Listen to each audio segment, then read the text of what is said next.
குருக்ஷேத்திர போர் மகாபாரத காவியத்தில் நடக்கும் ஒரு முக்கியமான நிகழ்வு.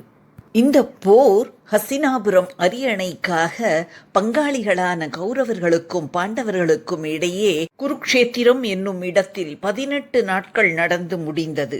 போரின் இறுதியில் பாண்டவர்கள் வென்றனர், கௌரவர்கள் தோற்றனர். கௌரவர் தரப்பில் கிருபர், அஸ்வத்தாமன், கிருத்தவர்மன், கர்ணனின் மகன் ரிஷகேது ஆகிய 4 மட்டுமே போரின் இறுதியில் உயிருடன் எஞ்சினர். பாண்டவர் தரப்பில் 5 பாண்டவர்கள், ஸ்ரீகிருஷ்ணர், சாத்யகி மற்றும் யுயுத்சு ஆகிய 8 பேர்கள் மட்டும் உயிருடன் எஞ்சினர்.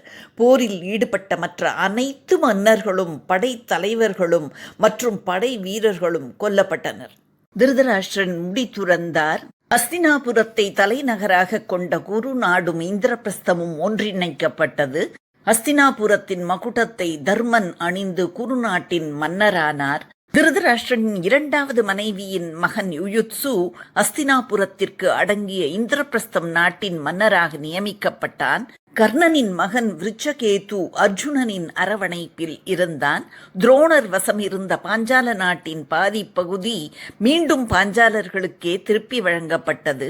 குருக்ஷேத்திர போரில் வீரமரணம் அடைந்த மன்னர்களுக்கு பதிலாக அந்நாடுகளுக்கு புதிய மன்னர்கள் நியமிக்கப்பட்டனர். திருதராஷ்டிரரின் மனைவி காந்தாரி மற்றும் குந்தி ஹஸ்தினாபுரத்தை விட்டு வானப்பிரஸ்தம் மேற்கொண்டனர். தர்மன் மற்ற பாண்டவர்களின் துணையுடன் அஸ்வமேத யாகம் செய்து முடித்தார். அர்ஜுனனின் மனமோ பாரத போரின் வெற்றியில் திளைத்து கொண்டிருந்தது. இதோ இப்போது கூட தெய்வம் என் அருகே அமர்ந்து கொண்டிருக்கிறது. என் பக்தியின் வலிமையே வலிமை. என்னை விட கண்ணன் மேல் அதிக பக்தி செலுத்துபவர் யாராக இருக்க முடியும்? அட, அப்படி நீயாக முடிவு செய்துவிட முடியுமா? உன்னை விட என்மேல் கூடுதலாக பக்தி செலுத்துபவர்கள் உலகில் இருக்கக்கூடாதா என்ன என்று கண்ணன் கேட்டான். என் மனதில் ஓடுகிற எந்த ஒரு சிறு சிந்தனையையும் உடனே படித்து விடுகிறானே கண்ணன். அர்ஜுனன் திடுக்கிட்டான். நீ என்னை மனதில் வைத்து பூஜிக்கிறாய் அர்ஜுனா. உன் மனத்திலேயே இருக்கும் எனக்கு உன் சிந்தனைகளை கண்டுகொள்வது சிரமமா என்ன என்று கண்ணன் நகைத்தான். அர்ஜுனனின் பக்தி சார்ந்த கர்வத்தை அடக்க கண்ணன் முடிவு செய்தான். அர்ஜுனா, நான் பெரிதும் மதிக்கும் எனது பக்தை பிங்களை இங்கே ஹஸ்தினாபுரத்தின் அருகில்தான் வசிக்கிறாள். அவளை சென்று சந்திப்போம் வா என்று கண்ணன் அழைத்தான். இதே தோற்றத்தில் போனால் உன் உயிருக்கு ஆபத்து நேரலாம். நான் பெண்ணாக மாறுகிறேன், நீயும் என் தோழியாக மாறு என்றான்.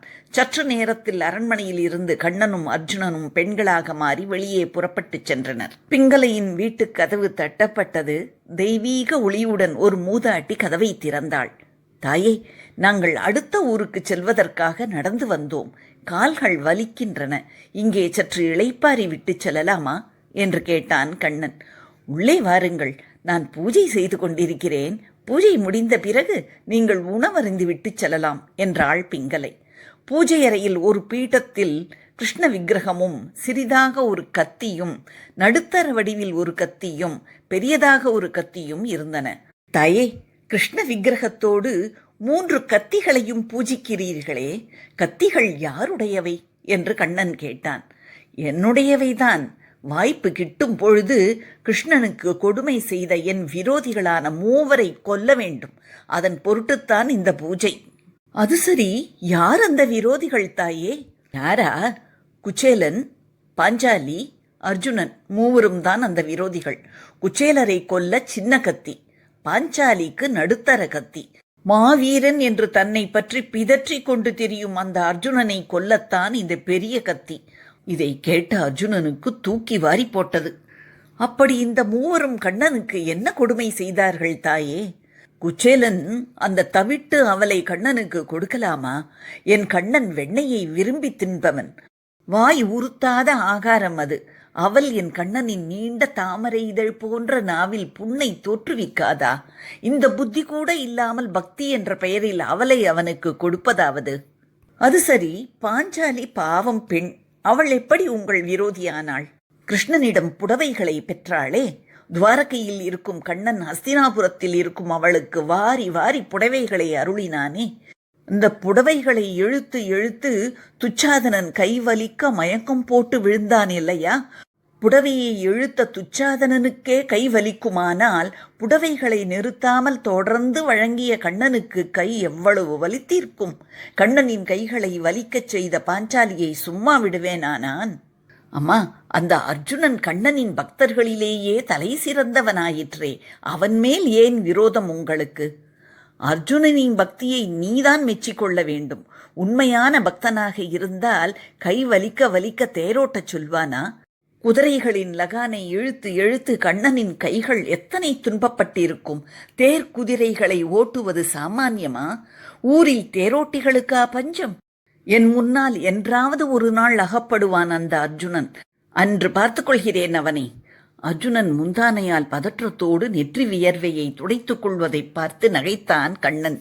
தாயே, குச்சேலன் அறியாமல் செய்தான். அவனிடம் தவிட்டு அவளை தவிர வேறு பொருள் இல்லை. எந்த பிரதிபலனையும் அவன் எதிர்பார்க்கவும் இல்லை.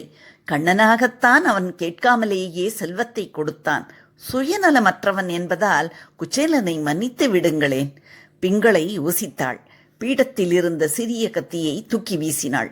அடுத்து கண்ணன் தொடர்ந்தான். பாஞ்சாலிக்கு புடவை கொடுத்ததில் கண்ணன் கைகள் வலித்தது உண்மைதான்.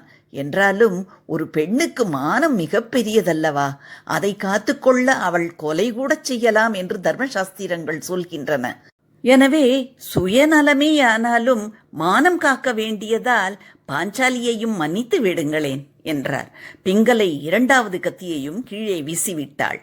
போரில் தனக்கு வெற்றி கிட்ட வேண்டும் என்னும் உலகியல் சார்ந்த சுயநலத்திற்காக கண்ணனை தேரோட்டச் செய்த அந்த அர்ஜுனனை மட்டும் மன்னிக்கவே மாட்டேன். இந்த பெரிய கத்தி இந்த பீட்டத்திலேயே இருக்கட்டும் என்றாள். தாயே, சுயநலம் பிடித்த அர்ஜுனனை நீங்கள் கொல்வது நியாயம் என்பதை நானும் ஒப்புக்கொள்கிறேன் என்றான் கண்ணன். அர்ஜுனனுக்கு தூக்கி வாரி போட்டது.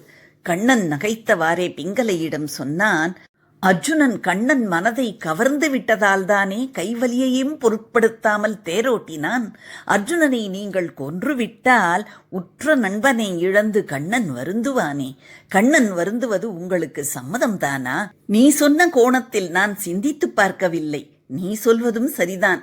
எனக்கு இந்த பிறவியிலோ மறுபிறவியிலோ எதுவும் வேண்டாம். முக்தி கூட வேண்டாம். என் கண்ணன் உடல் வருத்தமோ மன வருத்தமோ இல்லாமல் இருந்தால் அது போதும் எனக்கு.